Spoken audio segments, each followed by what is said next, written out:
السلام عليكم، عاملين ايه؟ قبل ما نبدأ في تفاصيل الفيديو حابب اشكر كل الناس اللي علقت وسألت على فيديو ازاي تختار اللابتوب المناسب ليك. بجد اسئلتكم وتعليقاتكم هي اللي شجعتني اعمل الفيديو ده مخصوص ليكم.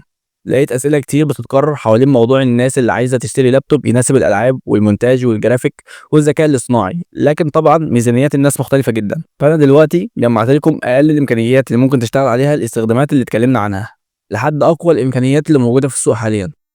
طبعًا أحب أوضّح شيء مهم، الإمكانيات اللي هاعرضها دلوقتي هتخلّيك تستخدم اللابتوب بشكل معقول، على حسب ميزانيتك، يعني الجهاز اللي فيه أقل إمكانيات يقدر يشغّل لك ألعاب، جرافيك ومونتاج وذكاء اصطناعي، لكن مش هيكون قادر يشغّل شغل تقيل أو مشاريع كبيرة بسهولة. ودلوقتي هنتكلم عن الفئة الاقتصادية، وهي الناس اللي بتدوّر على أقل المواصفات اللي تساعدهم يشغّلوا الألعاب والمونتاج والتصميم بشكل مقبول، وفي نفس الوقت السعر يكون مناسب للميزانية بتاعتهم. قبل ما نعرض أمثلة لللابتوبات الموجودة في السوق لازم نحدد مع بعض المواصفات الأساسية اللي لازم تدور عليها في اللابتوب. أنا هعرض لك الإمكانيات المطلوبة واحدة واحدة وبعدها نبدأ نشوف أمثلة فعلية لأجهزة تقدر تلاقيها بسهولة.